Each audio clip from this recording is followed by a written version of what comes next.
At my grandson Ethan's wedding, my daughter-in-law Bethany placed a plastic garbage bin with a handwritten sign right on my table. Old lady who pays the bills. My own son, Daniel, saw me there and simply looked away.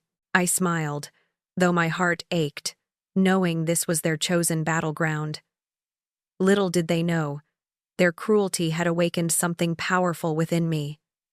This is my story. Like, share, and let me know where you're listening from. The grand ballroom of the Beaumont Hotel shimmered under the opulent chandeliers, a symphony of white linen, delicate floral arrangements, and the soft murmur of excited chatter. Eleanor stepped inside, a gentle smile gracing her lips, feeling a rare surge of pride. Her new lavender dress, a modest but elegant silk crepe, felt light and celebratory. She'd saved for it, knowing today, her grandson Ethan's wedding day, was not just any occasion. It was a milestone, a testament to the boy she had helped raise, the one whose dreams she had quietly fostered with every spare penny and every ounce of love. The air was alive with joy. But as she approached the reception desk, a knot began to form in her stomach. A young woman, barely out of her teens, glanced at her guest list with an impatient sigh. "Name?" she asked, not bothering to meet Eleanor's gaze. "Eleanor Vance," she replied, her voice soft but clear. The young woman's finger traced down the column, then paused. A flicker of something. Amusement, perhaps? Crossed her face. "Ah, yes. Your seating is the overflow corner station, just past the kitchen entrance, around the bend." She gestured vaguely with a manicured hand, not offering a table number or even a direction other than corner. Eleanor's smile faltered. "Overflow? Corner?" She frowned, a prickle of unease unsettling her. It wasn't like Ethan to forget her or place her somewhere insignificant. Surely there was a mistake. She decided against questioning the girl, who was already attending to the next guest with a saccharine smile. She would find her way, and then perhaps subtly inquire with Ethan later. Following the rather unceremonious directions, Eleanor navigated through the opulent hall, past bustling servers and beautifully dressed guests laughing at their assigned tables. The sound faded slightly as she turned down a less adorned corridor, the scent of expensive perfume giving way to the faint aroma of cooked food. The bend led her to a narrow alcove, tucked almost out of sight from the main celebration. There, by a dimly lit service entrance, stood a small, flimsy folding table, covered with a white cloth that seemed to have seen better days. On the table, a stark, undeniable insult awaited her. Resting squarely in the center was a cheap, plastic garbage bin, its lid slightly ajar. Taped crudely to its side was a handwritten sign, scrawled in bold, black marker. "Old lady who pays the bills." Eleanor felt the blood drain from her face. The words pulsed before her eyes, an ugly, brutal affront. Her breath caught in her throat, a sharp, physical pain. This wasn't a mistake. This was deliberate. A public execution of her dignity. The hushed whispers from nearby guests at more distant, legitimate tables confirmed her dread. Heads turned, eyes darted, and a wave of pity mixed with judgment washed over her. Then, a sound cut through the murmur.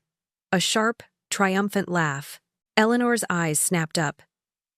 Across the ballroom, near the bridal party's grand table, stood Bethany, her daughter-in-law. A venomous smile plastered on her face. Her gaze met Eleanor's, filled with a chilling, pure satisfaction that left no doubt. Bethany had orchestrated this, and then she saw him. Daniel, her son, standing beside Bethany, his head turned slightly toward her. For a split second, their eyes met. Eleanor searched his face, desperate for a flicker of shame, a sign of protest, anything that suggested he wasn't complicit, but his gaze hardened, then swiftly moved away, dismissing her as if she were a ghost, a smudge on the pristine canvas of their perfect day. The betrayal was a physical blow, sharper than any fist. Her chest tightened, constricting her breathing until she felt lightheaded. It wasn't just the insult. It was the meticulous planning, the deliberate cruelty of it all. This wasn't a joke. It was a carefully constructed humiliation designed to wound her to the core. A young server, perhaps sensing her distress, approached timidly. Ma'am? Can I get you anything? The boy's eyes held a genuine concern, and the pity in them made Eleanor's face burn. To be pitied by a stranger was almost worse than the initial insult. She simply shook her head, unable to form words. The wedding ceremony had ended. The cocktail hour was winding down, and the reception was in full swing. Laughter, music, and the clinking of glasses filled the air, a cruel counterpoint to the silent, suffocating shame of her corner. Then, a familiar face broke through the haze. Ethan, her beloved grandson, the groom himself, was making his way towards her, a puzzled frown on his handsome face. "Grandma? What are you doing back here?" He looked around, clearly searching for her designated table. Then his eyes landed on the garbage bin. His brow furrowed deeper, a flash of anger igniting in his eyes. "What is this?" Eleanor managed a weak smile, trying to shield him from the full weight of her degradation. "Your parents. They thought this was the best place for me, darling." Her voice cracked slightly. Ethan's jaw tightened. "No, this can't be right." He squeezed her hand, then spun around, marching purposefully towards the head table where Daniel and Bethany sat, still beaming. Eleanor watched, a tiny spark of hope flickering. She saw him confront them, his body language agitated, his face flushed. Daniel shrugged. Bethany whispered something, and then Ethan turned, his shoulders slumped, the earlier fire extinguished. He returned to Eleanor, defeated, his face a mask of frustration and sorrow. "I'm so sorry, Grandma," he mumbled. The dinner service began shortly after. Waiters in crisp uniforms glided through the tables, presenting beautifully plated dishes to every guest. But not to Eleanor. Not a single plate, not even a bread roll, was offered to her. It was as if she were invisible, or worse, not worthy of sustenance. The intentional exclusion was a fresh sting. She watched as nearby tables enjoyed their meals, the rich aromas teasing her empty stomach. A kind woman from a table not too far away, catching her eye, discreetly offered her a piece of chicken from her plate. Then another guest, a man, pushed a bread basket her way. Each act of generosity, though meant kindly, only deepened the humiliation. It solidified her status as an outcast, a pariah whose own family had abandoned her at their son's wedding. Eleanor sat there, amidst the clatter and cheer, the food laid out before everyone but her. Her shame slowly began to curdle into a cold, hard resolve. She had given them everything. She had paid for Daniel's college, helped Bethany start her first business, and had, for years, quietly covered a myriad of their unexpected expenses that had undoubtedly helped fund this very extravagant wedding. And this was her reward. This was the respect she received. No more. The thought, clear and unwavering, settled deep within her. This was the last time they would make her beg for respect. For a place at their table, they had taken so much, but this time, she would take something back, something far more valuable than a seat or a meal. She looked at the garish sign on the garbage bin again, the words mocking her. How had she, Eleanor Vance, after sacrificing her own dreams, her own comfort, everything for her family, ended up in this wretched corner, begging for a morsel of kindness, sitting in that secluded corner at Ethan's wedding, the plastic garbage bin, a monument to my family's contempt. My mind drifted back, not just to recent slights, but to the very beginning. 35 years. It wasn't a mere insult. It was the culmination of a lifetime, of every decision, every ache, every dream I'd put aside for my son. Daniel. It started so simply, so innocently, with the boundless ambition of a 17-year-old boy. Daniel, a bright-eyed, earnest young man, had come home one evening, his eyes alight with a vision. "Mom, Dad," he'd declared, holding up a brochure from a prestigious university. "I want to be a doctor. I want to help people, make a real difference." Arthur, my late husband, a practical man who spent his days under the hoods of cars, had beamed with pride. He'd always dreamed of a better life for Daniel, a life beyond the grease and grime of the garage. Arthur, with his calloused hands and kind heart, had immediately seen a future far grander than his own for our son. "That's my boy," he'd said, clanking a wrench against his beer bottle. "Dr. Daniel Vance. Sounds good, doesn't it, Ellie?" I'd smiled, tears pricking my eyes, imagining the day Daniel would wear his white coat. Then, life, in its cruel and sudden way, intervened. Arthur, a man of quiet strength and endless dedication, suffered a massive heart attack just months later. One moment he was joking about a stubborn carburetor. The next, he was gone. The world tilted on its axis. The grief was a crushing weight, but the reality of his absence was even more daunting. Arthur, the steady provider, had left me with a mountain of medical bills that insurance barely touched, and a mortgage on our modest home that suddenly felt insurmountable. In the haze of my mourning, Daniel approached me, his young face etched with worry, a maturity beyond his years weighing him down. "Mom," he'd said, his voice barely a whisper, "I don't think I can go to college. We can't afford it. I'll get a job, help you with the bills." My heart ached for him, for the dream that seemed to be slipping away. But the image of Arthur's proud smile, the echo of his voice saying Dr. Daniel Vance, ignited a fierce resolve within me. "No, Daniel," I'd insisted, my voice firmer than I felt. "Your father wanted this. This was his dream for you. And it's your dream. You will go to college. You will be a doctor. We'll find a way." I had no idea how, but I knew, with every fiber of my being, that I would make it happen. The way I found was simple, brutal, and kept entirely secret. My daytime job as a receptionist at a local real estate office barely covered the bare essentials. So, I took a second job. At night, after Daniel was asleep, I cleaned offices downtown.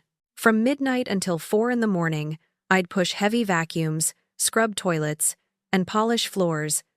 The silence of the empty buildings my only company.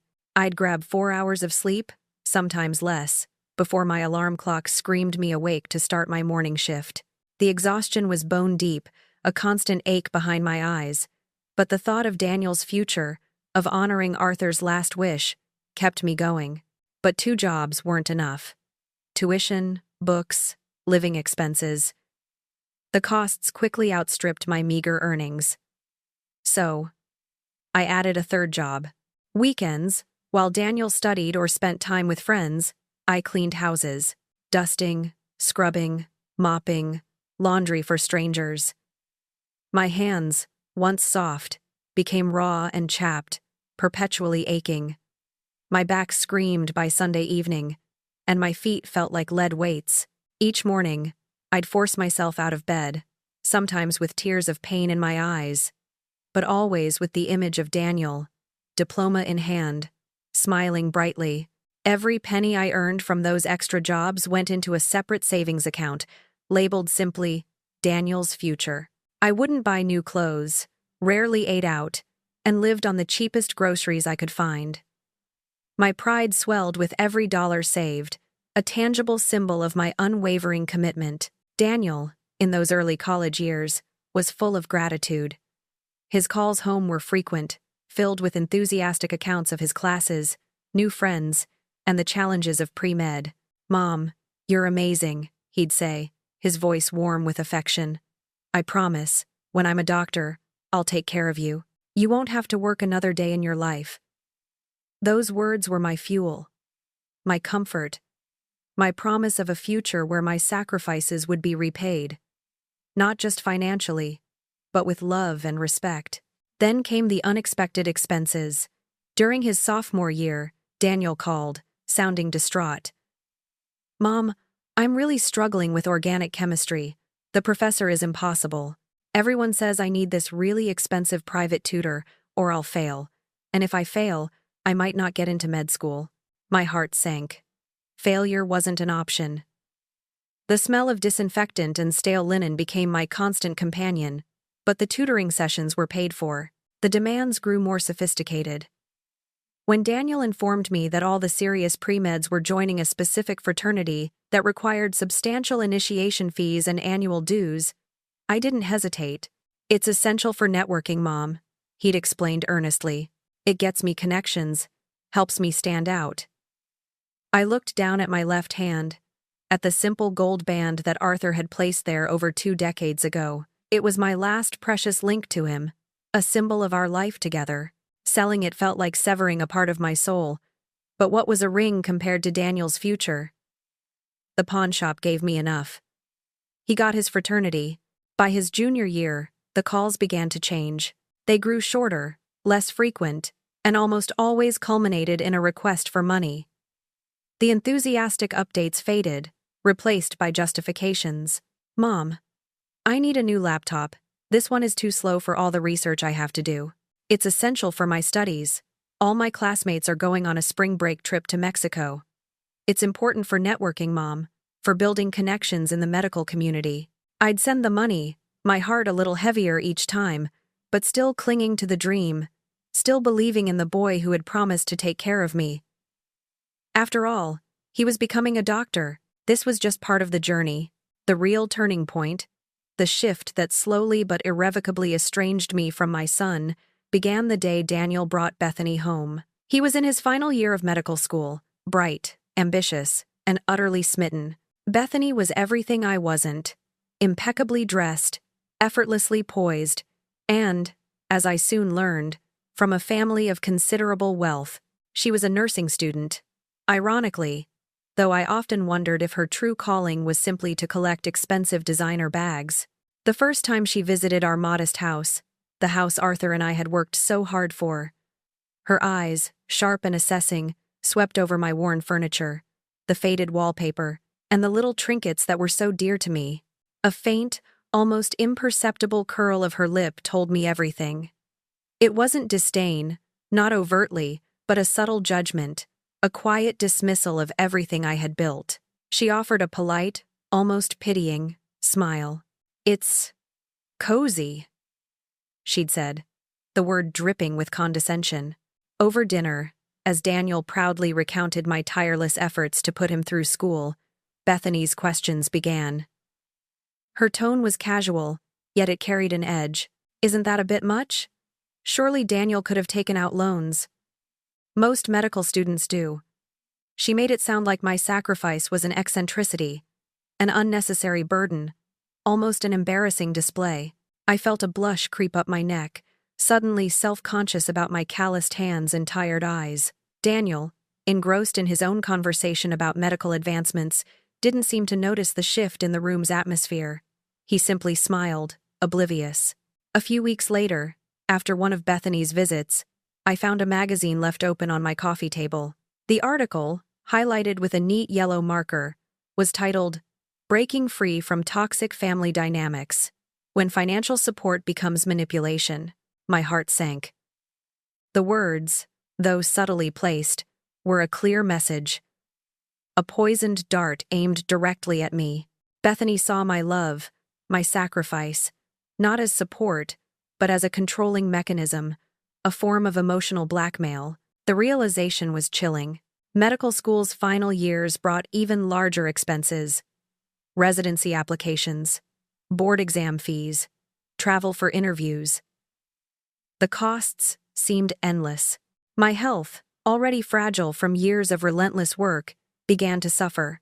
Persistent headaches, chronic fatigue, and a constant dull ache in my joints became my unwelcome companions. Yet, I pushed on, reminding myself that this was the final stretch. Soon, Daniel would be a doctor, and all this would be behind us. The announcement of Daniel's engagement to Bethany didn't come with a joyous call, a shared celebration over a cup of tea, or even a heartfelt conversation. It came as a text message, a picture of Bethany's hand, adorned with a sparkling diamond, with a brief caption, "We're engaged, getting married next summer." "No, Mom, I'm so happy. No, Bethany and I wanted to tell you personally." Just a cold, impersonal notification. It was another subtle but deeply painful cut. Then came the wedding plans. Bethany, of course, insisted on a lavish affair. "It's important for Daniel's professional image," she'd declared during one of her rare phone calls. The estimated cost she casually mentioned was an astronomical $20,000. More than I had ever seen in my life, certainly more than I had ever managed to save after all these years of pouring everything into Daniel's education. My heart tightened with a familiar dread. I had nothing left to give. A few months before the wedding, Daniel called, his voice laced with panic, a rare crack in his increasingly distant demeanor. "Mom, Bethany's father just pulled out. He says he won't pay for the wedding unless Bethany signs a prenup. She refuses, of course. He's furious. We need $15,000, Mom. Please. If we don't pay, the venue will cancel. Everything will be ruined. Bethany will be devastated." He sounded genuinely desperate, and my old maternal instinct, the one that always put his needs above my own, kicked in. The only way I could get that kind of money was to take out a second mortgage on my house, the very house Arthur and I had worked so tirelessly to pay off. It felt like a reversal, a step backward into the financial insecurity I had fought so hard to escape. But what choice did I have? My son's happiness, his marriage, seemingly hinged on this. I signed the papers, the pen trembling slightly in my hand, once again sacrificing my security for his perceived need. After the wedding, the calls from Daniel dwindled to almost nothing. When I did call, it was almost always Bethany who answered. "Daniel's busy, Eleanor. He's with patients, he's in a meeting, he's tired." Her voice, always polite, always firm, created an impenetrable barrier between me and my son. I saw her for what she was, a gatekeeper. I was an unwelcome reminder of Daniel's humble beginnings, a shadow cast on her carefully curated image of a successful, upwardly mobile life. I was the inconvenient truth of his past, and she wanted me erased. When Ethan, my precious grandson, was born, I clung to the hope that a child would soften Bethany's heart, that the joy of a new life would bridge the chasm that had opened between us. I eagerly offered to help, to babysit, to simply be a loving grandmother, but I was consistently denied access, made to feel like an intruder, a burden. "We have a nanny, Eleanor," Bethany would explain with a dismissive wave. "And we prefer to keep things consistent for Ethan." My heart broke anew with each rejection.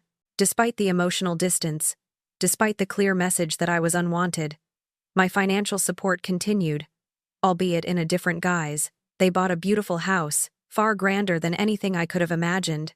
I was asked for a loan for the down payment, a modest $5,000, which, of course, was never repaid. Then came the loans for Daniel's struggling medical practice. "Startup costs are always high, Mom," he'd explain, "just until we get on our feet." Each request was met with my unwavering, if increasingly weary, compliance. The well of my resources was not endless, but my capacity for love and sacrifice, it seemed, was. Despite the growing chasm between us, I continued to attend every family milestone, a silent, almost spectral presence at birthday parties, graduations, and holidays. Each time, I brought a generous gift, carefully chosen and usually expensive, hoping that the gesture would somehow bridge the emotional distance. I'd watch from the periphery as Daniel and Bethany laughed with friends, surrounded by the warmth of their carefully constructed world. A world where I felt increasingly like an obligation, a necessary but uncomfortable relic from a past they wished to forget. The gifts felt less like expressions of love and more like a toll, a payment for temporary admission into their sphere. Over the years, a painful truth slowly solidified within me. I had spent 35 years, my entire adult life, trying to buy a love that was never for sale. 3 months before Ethan's wedding, a seemingly innocuous encounter planted the first seed of genuine suspicion, a seed that would soon blossom into a horrifying realization. I was at the local grocery store, carefully selecting ripe tomatoes, when a familiar, impeccably manicured hand gently touched my arm. "Eleanor, darling, fancy seeing you here," a voice purred. It was Evelyn Sinclair, Bethany's mother. Evelyn was a woman who always seemed to be sculpted from expensive fabric and frozen smiles, her eyes perpetually assessing. I offered a polite if somewhat weary smile. "Evelyn, how are you?" "Oh, I'm simply wonderful, dear. Though," she paused, her perfectly plucked eyebrows knitting together in an expression of feigned concern. "I must say, I'm a little worried about you," Bethany mentioned. "Well, she and Daniel have both expressed some concern about your recent decline." My heart gave a jolt. Decline? Decline? I repeated, genuinely startled. What are you talking about, Evelyn? I'm perfectly fine. Evelyn patted my arm, her smile unwavering, but her eyes held a glint of something I couldn't quite decipher. Of course, dear. Of course. Just remember, it's perfectly natural for people our age to forget things, to need a little more assistance. Daniel's a doctor, after all. He knows best. She squeezed my arm again, a gesture that felt less like comfort and more like a subtle assertion of power, before gliding away to the organic produce section. I stood there, a half-filled shopping basket dangling from my hand, completely bewildered. Decline? Forget things? My mind, though tired from years of relentless work, was sharp. I managed my own finances, paid my bills on time, remembered every detail of my life, every slight, every sacrifice. What on earth was Evelyn talking about? And why would Bethany and Daniel be concerned? As soon as I got home, I called Daniel. I expected him to dismiss Evelyn's words, perhaps even laugh at the absurdity. Instead, his voice, usually so clipped and distant, took on an uncharacteristic softness, a tone that immediately set my alarm bells ringing. "Mom, how are you feeling today?" he asked, his voice laced with an exaggerated tenderness. "I'm fine, Daniel," I replied, a hint of irritation creeping into my voice. "What is this about decline? Evelyn just cornered me at the grocery store, saying you and Bethany are worried about my memory." There was a slight pause on the other end, a telltale hesitation. "Oh, Mom. Evelyn can be a bit dramatic, you know."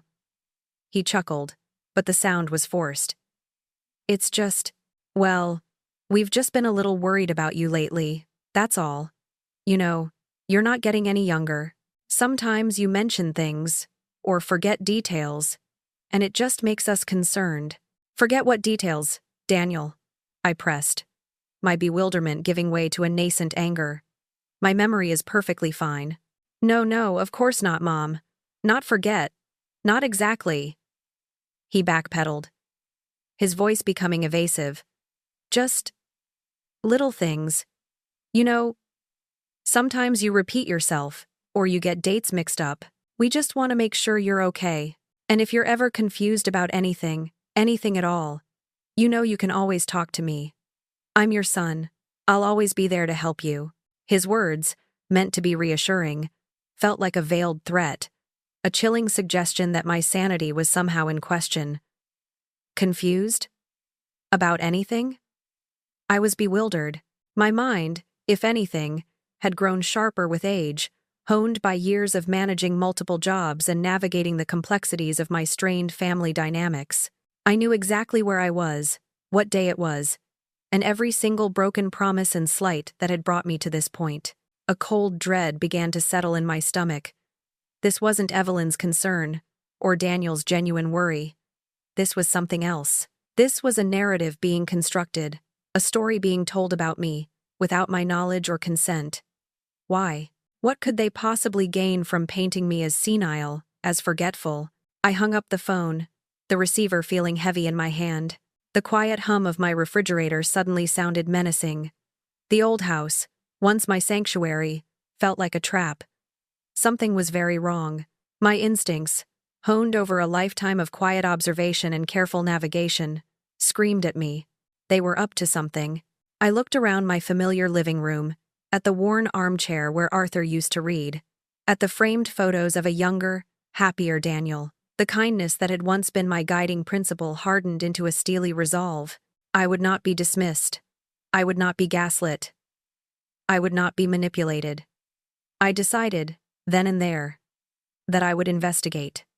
I would find out exactly what Daniel and Bethany were trying to do, and when I did, they would regret ever underestimating the old lady who pays the bills. If you're finding this story as unbelievable as I did living it, then please, don't miss a single part. Like this video? Share it with someone who needs to hear it. And hit that subscribe button so you don't miss how this all unfolds. Trust me. It gets worse before it gets better. The suspicion that had begun to gnaw at me after Evelyn's veiled comments and Daniel's evasive answers hardened into a chilling conviction. If they were trying to paint me as mentally unstable, then surely my doctor would have been part of their information gathering. My annual physical was just around the corner, a fortuitous coincidence that now felt like a lifeline. A week later, I sat in Dr. Evans' familiar examination room, the sterile scent of antiseptic doing little to calm my racing heart. Dr. Evans, a kind, elderly man who had been my physician for over 2 decades, finished his routine checks. As he turned to log his notes, I swallowed hard and asked, "Dr. Evans, has anyone in my family, particularly Daniel or Bethany, contacted you recently about my health?" He paused, his pen hovering over the chart. A flicker of something, recognition, perhaps even a hint of disapproval, crossed his face. He turned back to me, his expression earnest. "Eleanor, I can't disclose patient information to anyone without your explicit consent, as you know." "I understand that, doctor," I pressed, my voice steady. "But I'm asking if they contacted you at all. Not what you told them, but if they inquired." He sighed, pushing his spectacles higher on his nose. "Yes, Eleanor, they did. About 2 months ago, Bethany called. She was quite insistent. Asked if I had noticed any signs of early-onset dementia, any cognitive decline in your recent visits." My breath hitched. It was worse than I thought. "And what did you tell her?" "Dr. Evans." "I told her, unequivocally, that I could not discuss your health with her," he stated firmly. "And I also told her, for what it's worth, that in all my years as your physician, I have observed no cognitive impairment whatsoever. Your mind is as sharp as ever, Eleanor. You're simply experiencing the normal aches and pains of aging, nothing more." A wave of relief washed over me, immediately followed by a cold, searing anger. They had been actively trying to build a case against my sanity. "Dr. Evans," I said, my voice gaining strength, "would you be able to provide me with a written statement, confirming my mental competency? For personal records? You understand." He nodded, his eyes meeting mine with a knowing look. "Of course, Eleanor. I'll have my assistant prepare it for you.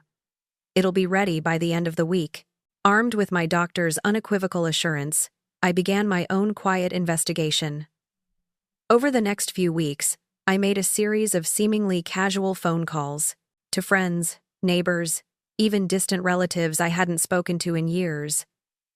I chatted about the weather, local gossip, anything to steer the conversation naturally towards Daniel and Bethany, and slowly, painstakingly, the truth began to unravel. My neighbor, Mrs. Jenkins, a well-meaning but gossipy woman, mentioned, "Oh, Eleanor, I saw Daniel the other day. He said you've been having some memory troubles, poor dear." I told him not to worry. "We all get a bit forgetful sometimes, don't we?" My cousin Carol, who lived an hour away, expressed her sympathy when I called her. "Bethany called me a while back, Eleanor.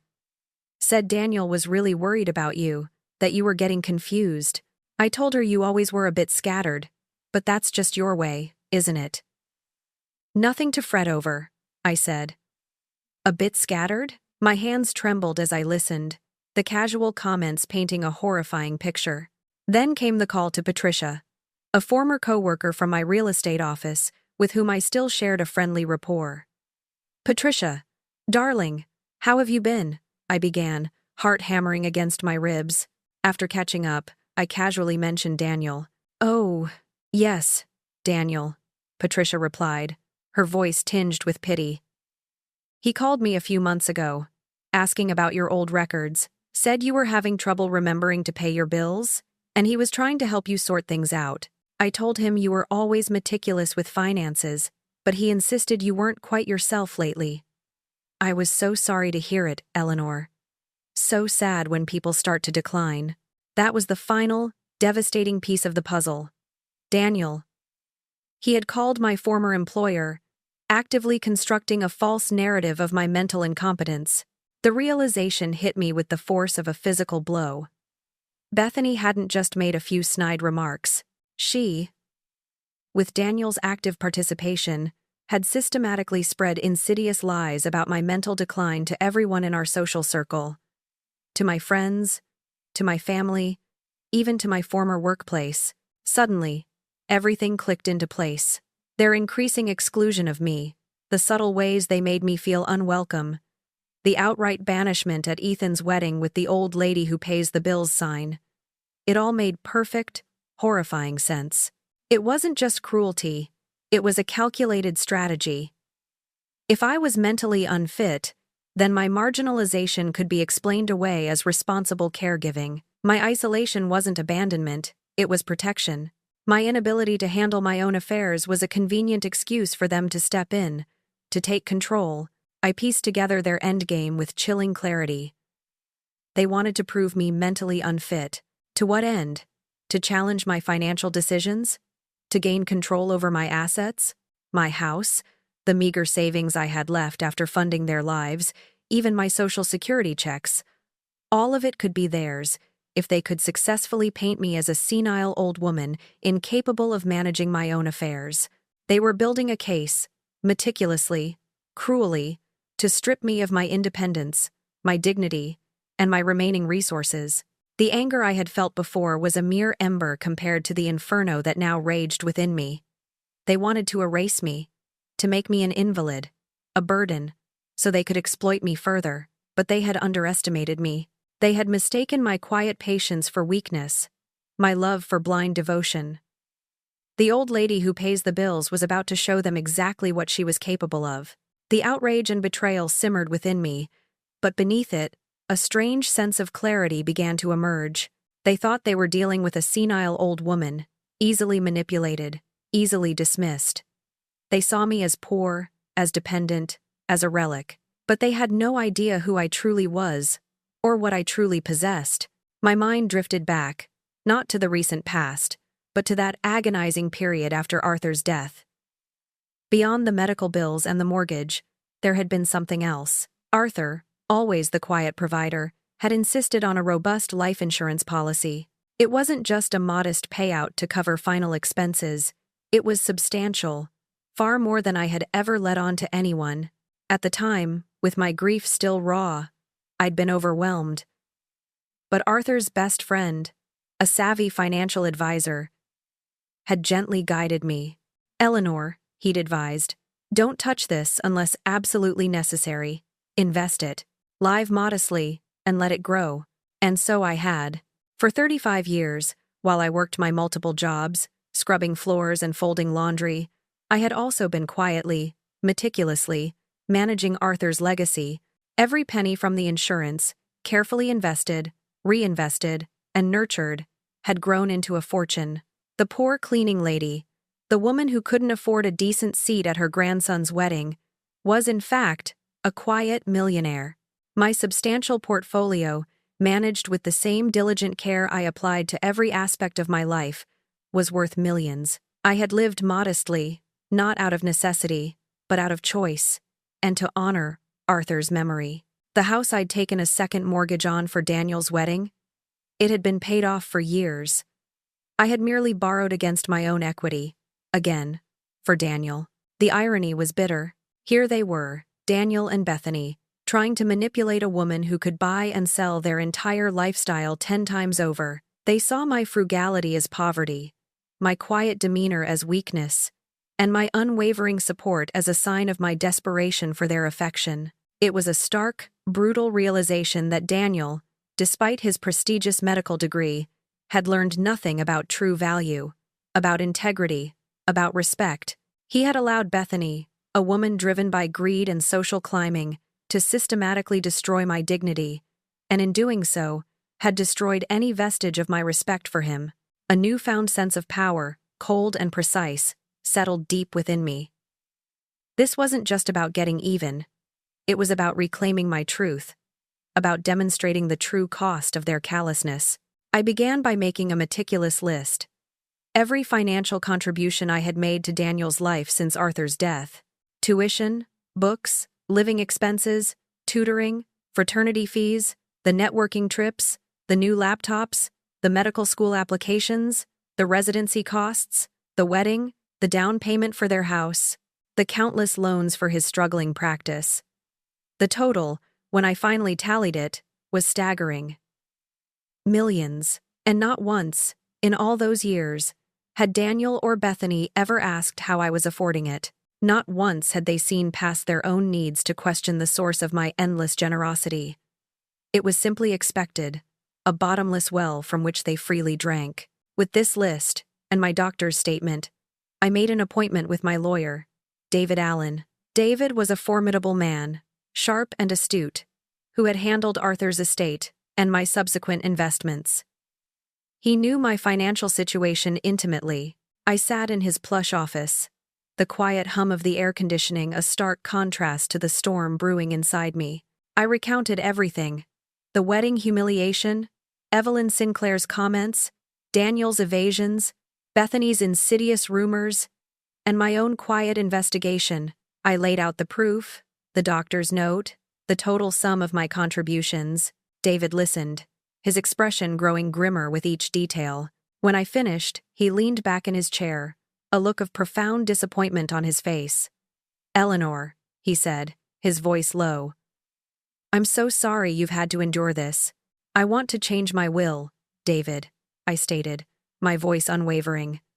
"My entire estate.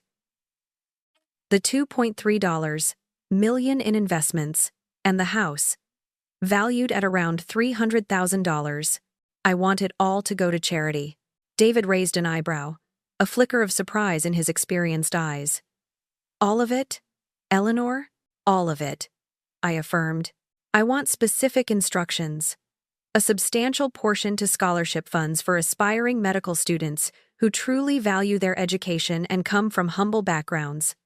Another portion to local food banks, and a significant amount to women's shelters, to help women escape difficult situations and rebuild their lives." He nodded, making careful notes. "And for Daniel?" he asked softly. A cold smile touched my lips. "For Daniel," I said, "he is to receive only one thing: my engagement ring, the one I had to sell to pay for his pre-med fraternity fees, and that I later replaced." It was a gesture of calculated cruelty, a symbolic return of the sacrifice he had so casually forgotten. David looked at me, a glimmer of respect in his eyes. "Eleanor, given the circumstances, and the clear attempt to establish your mental incompetence, we need to take every precaution to protect this will from being challenged. I strongly advise a comprehensive mental evaluation by an independent psychiatrist, multiple impartial witnesses during the signing, and even video documentation. We need to leave no doubt as to your sound mind and clear intentions." I agreed without hesitation. I wanted no room for argument, no loophole for them to exploit. Within weeks, I met with Dr. Evelyn Reed, a renowned forensic psychiatrist. She subjected me to hours of interviews, cognitive tests, and detailed questionnaires. At the end of it all, she delivered her verdict. Eleanor Vance's cognitive function was not merely normal for her age. It was above average. She possessed excellent memory, keen analytical skills, and an unwavering grasp of her personal and financial affairs. The report, detailed and irrefutable, became another weapon in my growing arsenal. They wanted to paint me as senile. I would show them just how clear my vision truly was. 3 weeks before Ethan's magnificent wedding, I sat in David Allen's office, feeling a serenity I hadn't known in years. With my own doctor's statement, Dr. Reed's comprehensive psychiatric evaluation, and the presence of 3 impartial witnesses, I signed my new will. Every legal precaution had been taken. There was no room for doubt or challenge. My competency was irrefutable. My intention was not merely to change my will, but to ensure Daniel and Bethany fully grasped the magnitude of what they had forfeited, precisely at the peak of their perceived triumph. The wedding, their grand stage of success and happiness, would become the tableau for their undoing. I had planned to endure the public humiliation, to let their cruelty play out, and then, with devastating precision, to dismantle their world with the truth. David Allen, following my instructions, drafted a carefully worded letter explaining my decision. It wasn't just a legal document, It was an account of their deceit, a summary of Dr. Reed's mental evaluation, and a shocking, detailed financial accounting of every dollar I had ever provided for Daniel. Copies of this letter, along with excerpts from the will detailing the charitable bequests, were sent discreetly to every major family member and friend who had heard about my decline. The seeds of doubt and truth were already being sown. But I wasn't finished.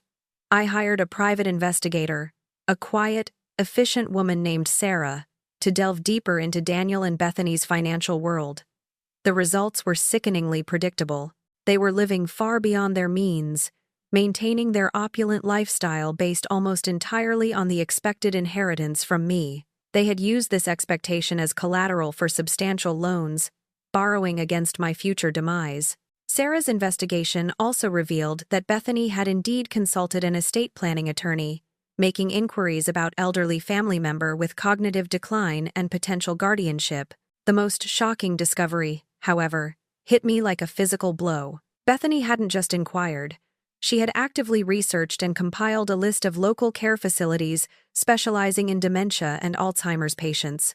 Her intention, I realized with a gasp, wasn't just to steal my money, but to steal my freedom, to have me locked away, conveniently out of sight and out of mind, while they plundered my estate.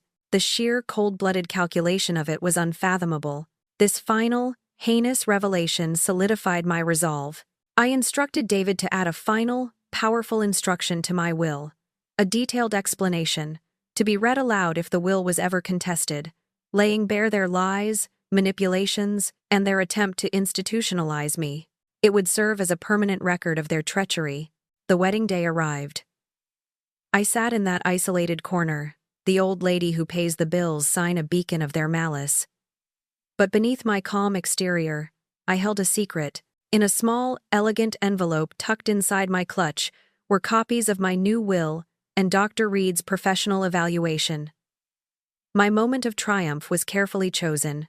I waited until the dinner service was nearing its end, when the band took a brief break and the chatter was at its loudest. Then, I rose. My lavender dress, once a symbol of quiet pride, now felt like a battle uniform. I walked with steady steps, past the curious glances and the pitying stares, straight to the very center of the opulent ballroom. The sudden silence that fell as I stopped, a lone figure amidst the grandeur, was deafening. Every eye was on me. My voice, though soft, carried clearly across the room, imbued with a quiet power that commanded attention. "Good evening, everyone," I began, my gaze sweeping over the sea of bewildered faces, resting briefly on Daniel, then Bethany, who sat frozen at the head table. "I can see that many of you are wondering why I, Eleanor Vance, the groom's grandmother, have been seated at the overflow corner station, next to the service entrance, and why, perhaps, there is a plastic bin on my table, bearing a rather unusual label." A ripple of murmurs went through the room. Some of you, I'm told, may have even heard rumors about my supposed decline, my memory troubles, or that I've been getting confused.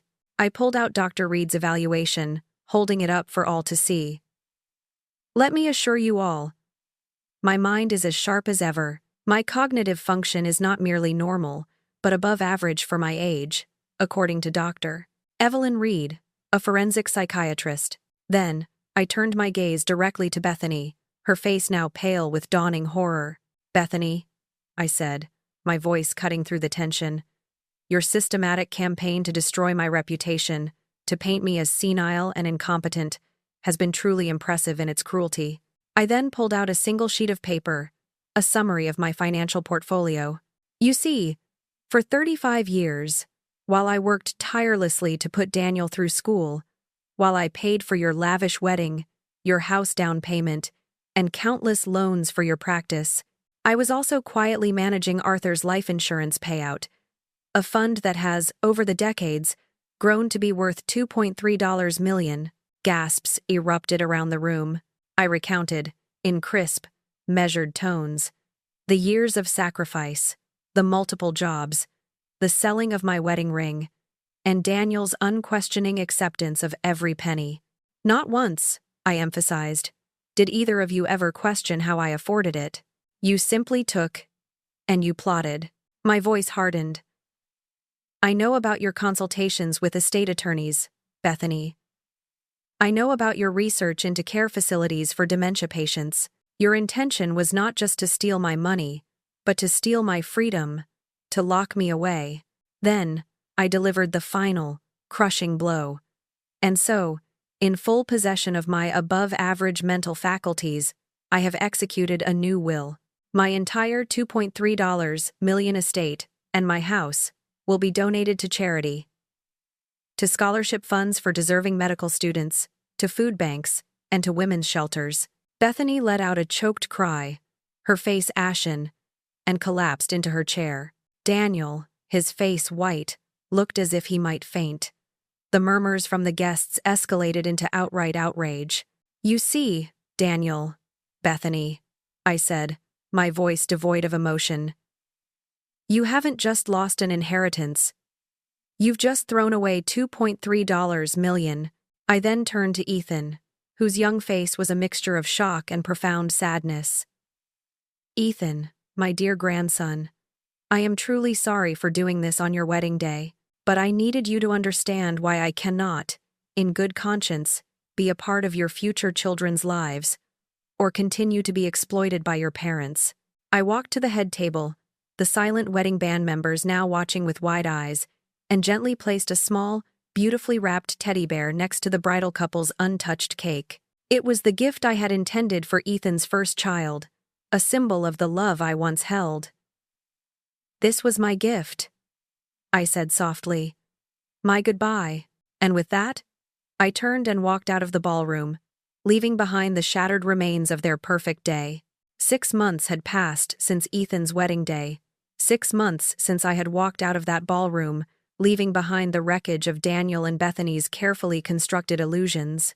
I now lived in a bright, modern apartment, smaller than my old house but filled with a sense of peace and freedom I hadn't realized I was missing.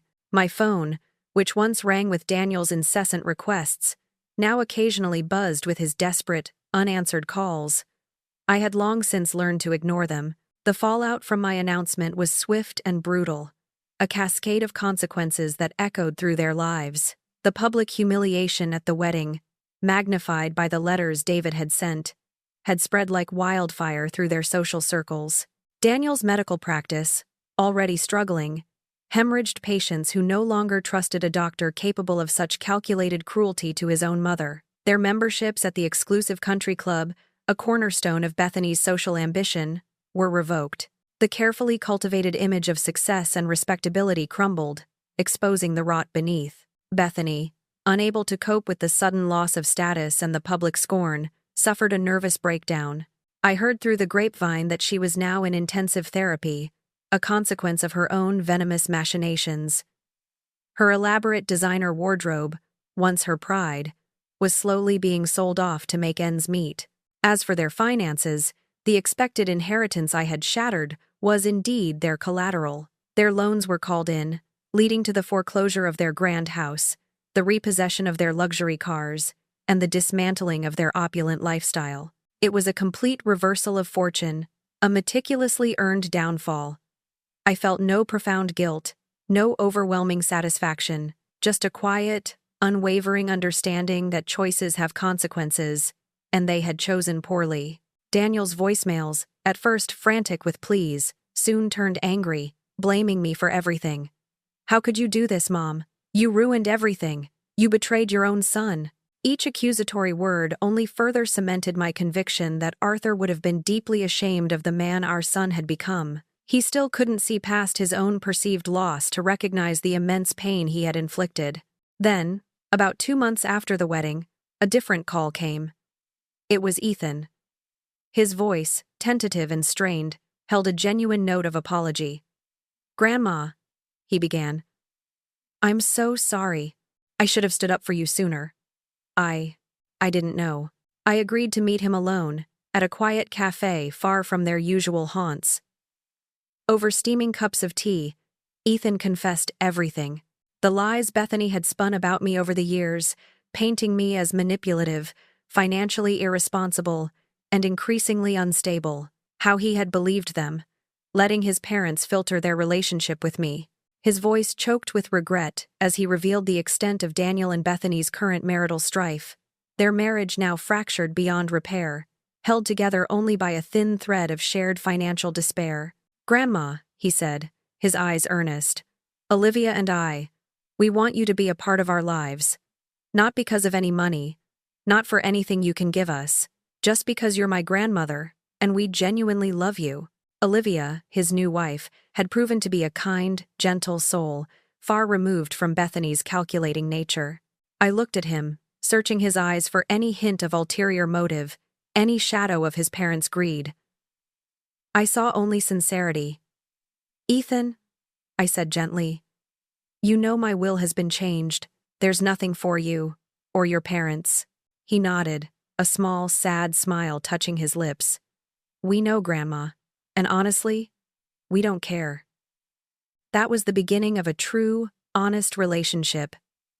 Sunday dinners at my new apartment, filled with laughter and genuine conversation, phone calls that were simply to check in, to share news, to connect, attending Ethan's amateur theater productions and Olivia's art shows. For the first time in decades, I was living for myself, spending my precious remaining years and the vast majority of my money on experiences, not obligations.